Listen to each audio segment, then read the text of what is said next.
Ku beri nama pedang ini Naga Puspa. Selamatkan dia. Jangan sampai jatuh ke tangan pendekar berwatak jahat.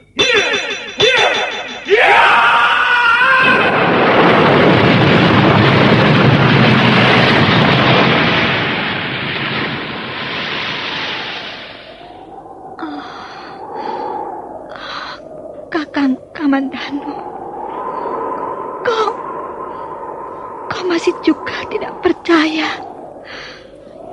bahwa aku mencintaimu. Meisin, maafkan aku, Meisin. Meisin. Meisin!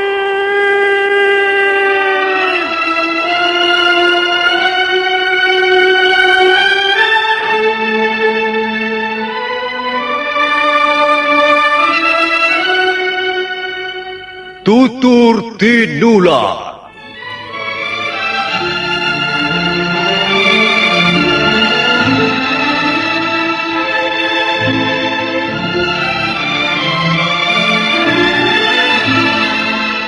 Sebuah sandiwara radio serial, produksi Sanggar Cerita dan teater Sanggar Prativi. Sebuah kisah dengan latar belakang sejarah runtuhnya Singasari dan berdirinya Kerajaan Majapahit.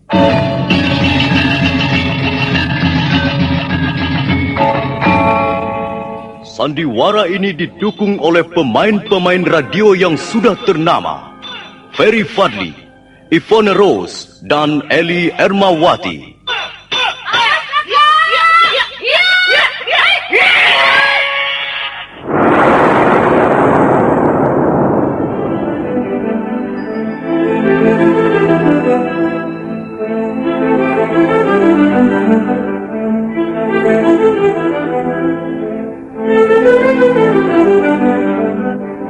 Cerita ini ditulis dan disusun oleh S. Tijab.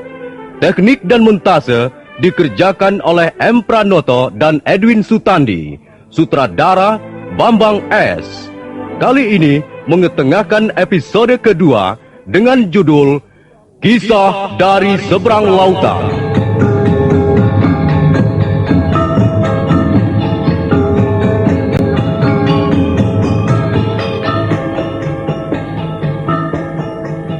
Dalam seri yang ke-45 ini didukung oleh para pemain Lukman Tambose sebagai Empu Tong Bajil, Margaret sebagai Dewi Sambi, Wahyu sebagai Ki Janawidi, Petrus sebagai Jaya Katwang, Bambang Jeger sebagai Kebo Mudarang, Narto Bantul sebagai Arda Raja, Kasdu Dewa sebagai Lembu Sora, Rudi sebagai Nambi, Eri sebagai Kebo Tengah, Wawan sebagai prajurit, dan Nusri pembawa cerita. Selamat menikmati.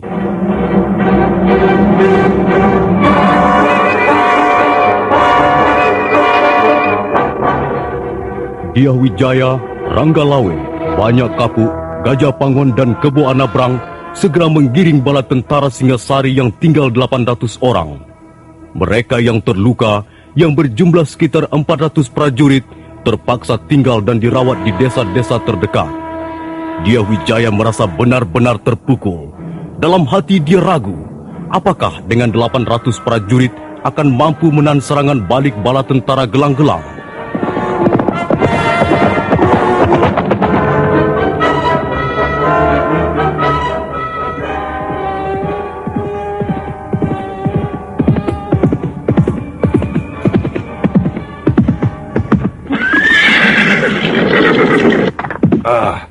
Ada apa, Sambi?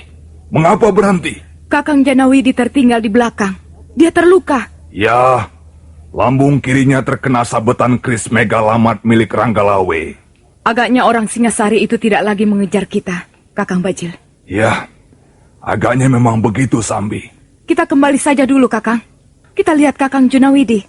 Barangkali dia terjatuh dari kudanya. Ya, boleh.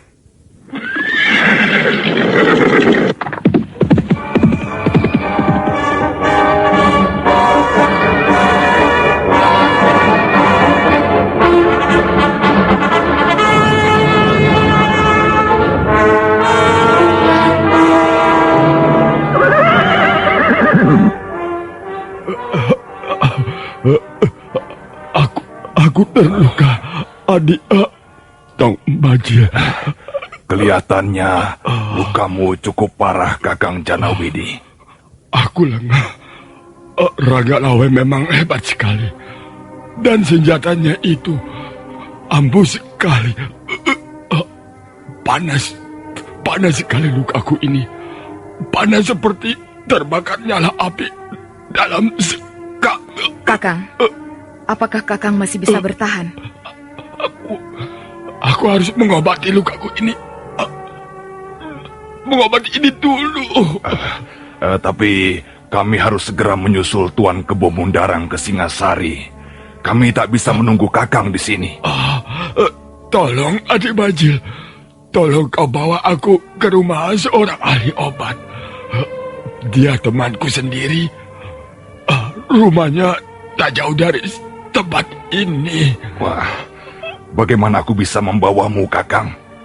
Kami tak mungkin menunda perjalanan ini. Tapi Kakang, kalau memang rumah ahli obat itu tidak terlalu jauh, mungkin kita masih keburu membawanya ke sana. Tidak, Sambi. Kita tidak akan membawanya ke rumah ahli obat itu. Adik Bajil, apa maksudmu? Kau tega melihat aku menderita seperti ini? Tidak ada seorang teman yang tega melihat temannya menderita karena luka-lukanya. Karena itu cepat, bawalah aku pergi ke rumah temanku itu. Belum tentu dia bisa menolongmu, Kakang. Kau harus ingat bahwa luka itu akibat tusukan senjata yang ampuh sekali. Lalu bagaimana, Adik Bajil? Apakah aku harus diam dan merintih di tempat ini? Sampai ajalku tiba nanti. Empu Tong Bajil yang pada dasarnya berwatak jahat dan licik, diam-diam merabat tongkatnya. Gagang tongkat yang terbuat dari gading gajah berumur 200 tahun itu digenggamnya erat-erat. Kemudian, jangan khawatir, Kakang Janawidi. Aku tidak akan membiarkanmu menderita terlalu lama. Adik Bajil, apa yang kau lakukan? Mempercepat kematianmu, Kakang.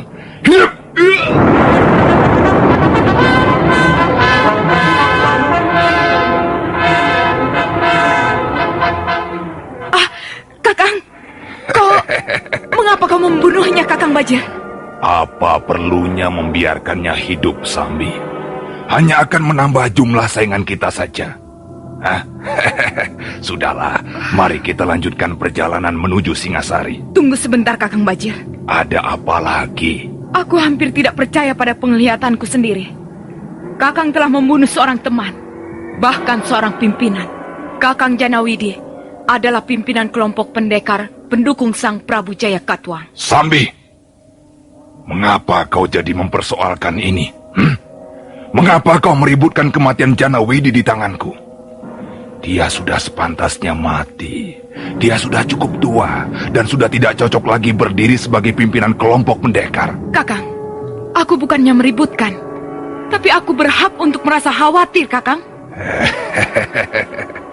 Apa yang kau khawatirkan, Sambi? Kalau Kakang Bajil tega membunuh Janawidi, jangan-jangan suatu ketika kau pun akan menyingkirkan aku.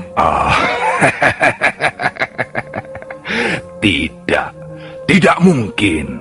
Bagaimana aku tega membunuh seorang teman yang cantik, yang sakti, dan yang selama ini telah menemaniku bersenang-senang di sepanjang perjalanan. Sudahlah, Sambi. Aku memang suka bertindak kejam. Tapi aku belumlah menjadi orang yang edan, yang tega membunuh Sambi, perempuan cantik jelita dari lembah Kawi. Kakang, bukankah aku boleh merasa khawatir? Tidak, Sambi. Empu Tong Bajil bukan orang gila. Dan Dewi Sambi pun bukan orang gila, hingga mempunyai pikiran sepicik itu. Sudahlah. Mari kita lanjutkan perjalanan. Kita harus segera memberikan laporan tentang seluruh kejadian ini pada Tuan Kebo Mundarang. Ya, ayo. Ya.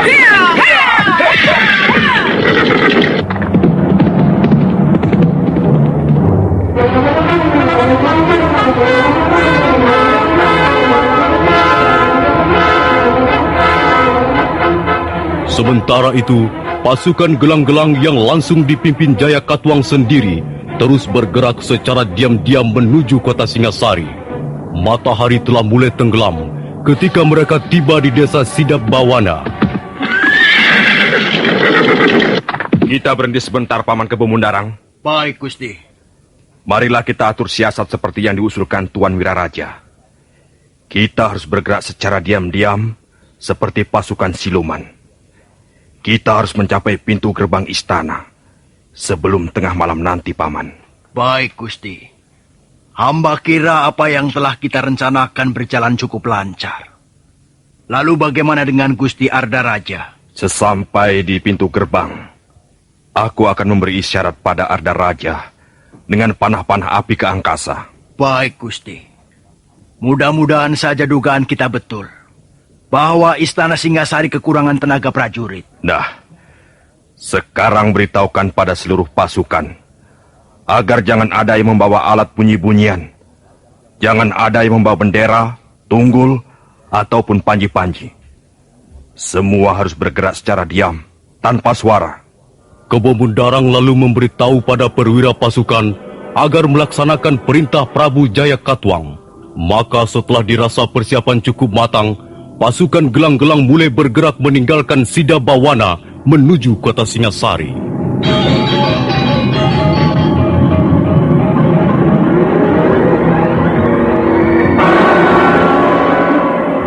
Kota Singasari nampak lengang. Pintu-pintu rumah tertutup semenjak warga kota tahu bahwa prajurit Singasari terlibat pertempuran dengan gelang-gelang. Dan malam itu, tak seorang pun berani keluar rumah, walaupun mereka dapat merasakan kehadiran pasukan musuh yang jumlahnya cukup besar. Sebagian warga yang penasaran mengintip dari sela-sela jendela, kemudian membisikkan sesuatu pada anggota keluarganya. Sementara pasukan gelang-gelang terus merangkak merayap bagaikan pasukan durjana dari kerajaan siluman. Angin dingin bertiup dari lereng Gunung Kawi, seolah ikut merintih karena melihat bencana yang bakal terjadi.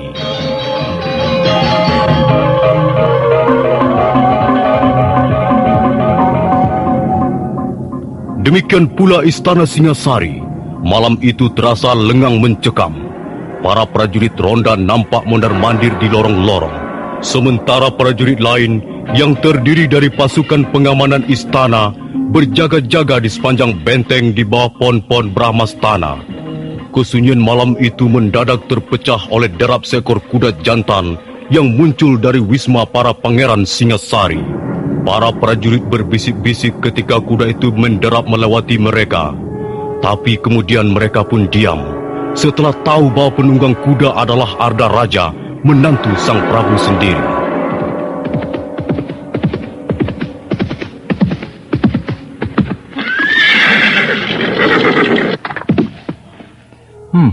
Prajurit-prajurit Singasari kelihatan sibuk menjaga di sekitar pagar benteng. Tapi tak kulihat Lembusora dan Nambi. Mungkin mereka berada di wismanya masing-masing.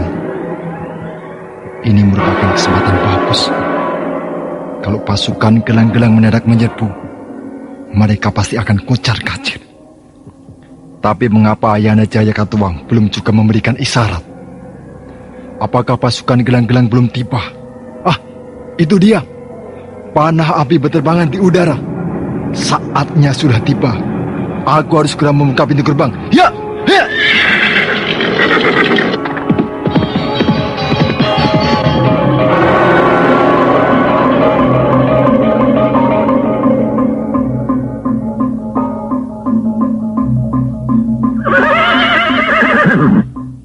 Hei prajurit, bukalah benteng itu. Aku mau melihat suasana di luar. Maaf Gusti, kami diperintahkan agar tidak membuka benteng. Siapa yang memerintahkan?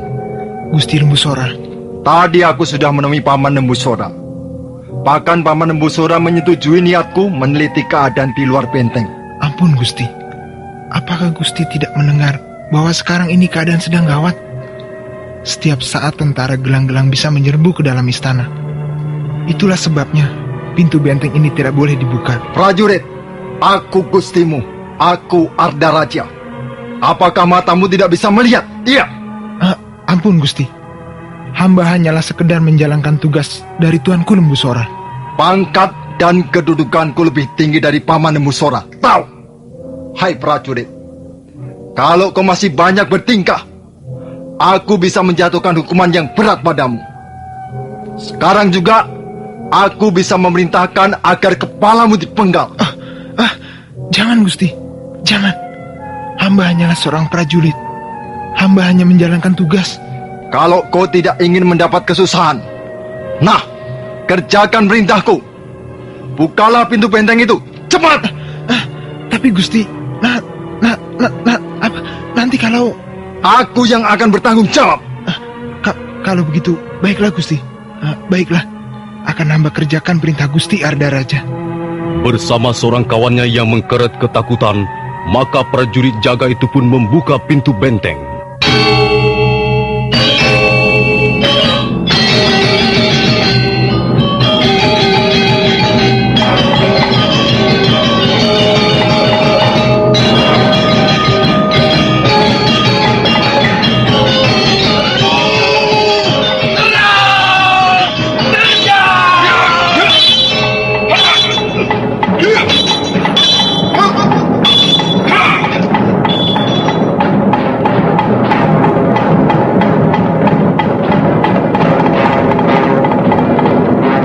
Bagaikan air bah, pasukan gelang-gelang menghambur memasuki istana Singasari.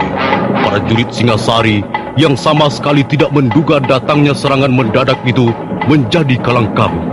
Banyak sekali korban berjatuhan, bagaikan rumpun pisang ditebas dengan sebilah parang. Mayat mereka segera bergelimpangan tak tentu arah. Tangga menuju Paseban Agung sudah berlumur darah. Pengkhianat. Anak Jayakatwang itu pasti seorang pengkhianat besar. Kau melihatnya, Kakang Lembu Sora? Tidak. Pasti dialah yang membuka pintu benteng. Dan sekarang pasti dia sudah bergabung dengan pasukan gelang-gelang. Memang sudah sejak lama kita mencurigai tingkah lakunya. Tapi sama sekali aku tidak menduga dia akan sampai hati berbuat begini keji. Adi Nambi, kita harus segera bertindak cepat. Keadaan sangat gawat. Cepat atau lambat prajurit Singasari pasti akan tewas di tangan musuh. Jumlah mereka cukup besar. Sekarang Adi Nambi pergi ke Kaputren. Selamatkan putri-putri Sang Prabu. Bawalah mereka keluar istana Singasari. Sementara aku akan membujuk Sang Prabu agar mau meninggalkan istana. Baik, Kakang Lembu Sora.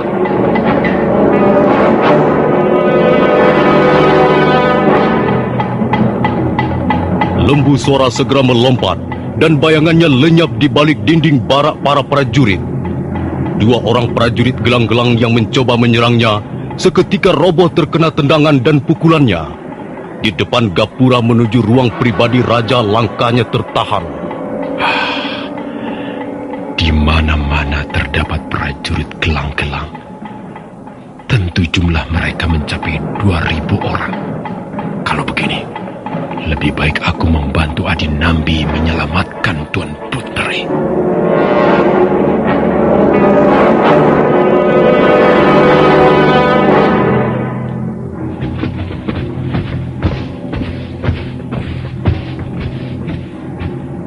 Di mana Prabu Kertanegara? Mengapa mencari Prabu Kertanegara? Siapa kau? Aku Kebo Tengah. Dan kalian ini pasti orang dari gelang-gelang. Benar. Yang berdiri di sebelahku ini adalah Sang Prabu Jayakatwang, raja dari gelang-gelang. Aku hendak menghadap Kakang Prabu. Ada berita penting yang hendak ku sampaikan pada beliau. Apa benar begitu caranya menghadap seorang raja? Jangan sembarangan bicara, Kebo Tengah.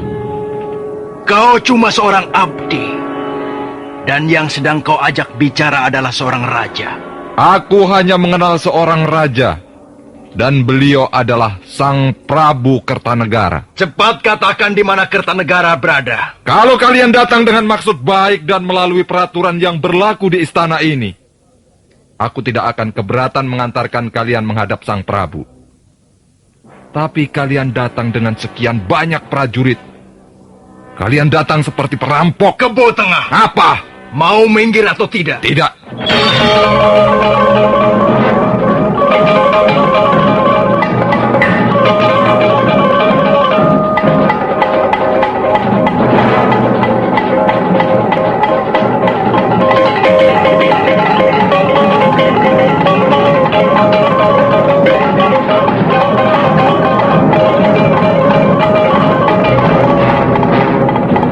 ajar. Orang gelang-gelang memang curang, pembokong, licik dan culas. Jangan harap aku sudi memberikan jalan untuk menemui Sang Prabu. Langkai dulu mayat Kebo Tengah kalau ingin menghadap Sang Prabu Kertanegara. Kau akan segera binasa karena kesetiaan dan kesombonganmu, Kebo Tengah. Ayo bunuh orang itu. Cabut senjata dan bunuh dia.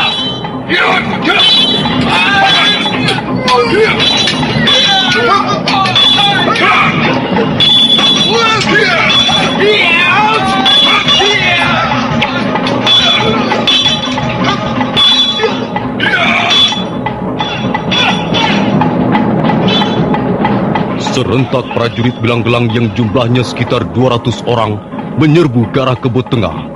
Kebo Tengah dengan gagah berani menyambut mereka. Pedangnya yang berukuran besar membabat kiri kanan. Beberapa orang prajurit gelang-gelang telah roboh menjadi korban.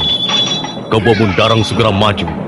Demikian pula Empu Renteng, Jaran Lejong dan Jaran Bangkal. Kebo Tengah menjadi kewalahan.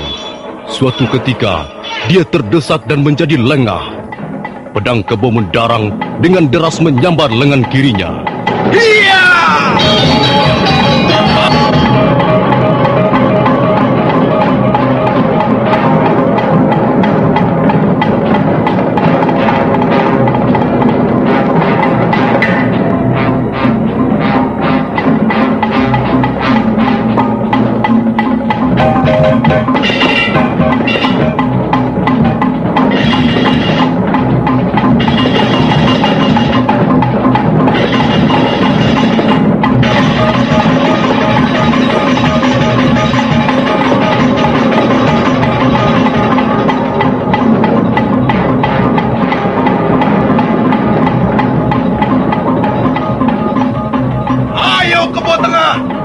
Lengan kirimu sudah terkutuk.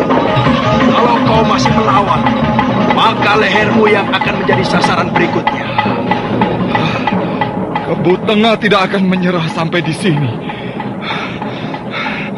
Walaupun darahku telah membasahi lantai ini, tapi kalau napas masih turun naik, tidak bakalan aku sudi bertekuk lutut.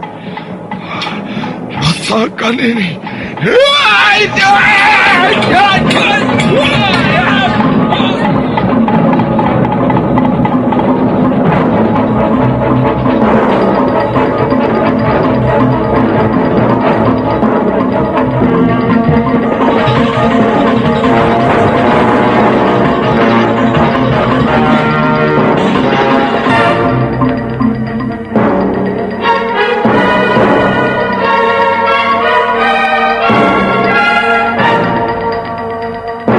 Kebo Tengah dengan lengan tinggal sebelah terus mengamuk bagaikan seekor banteng. Abdi yang setia itu terus mengayunkan pedangnya sambil melompat ke sana kemari, sementara darah terus mengucur dari lengannya yang terkutung. Nah, para pendengar sekalian, bagaimana kisah selanjutnya? Apa yang akan dialami Kebo Tengah? Dan apa yang akan dialami Prabu Kertanegara sendiri? Silakan mengikuti seri berikutnya. Sampai jumpa.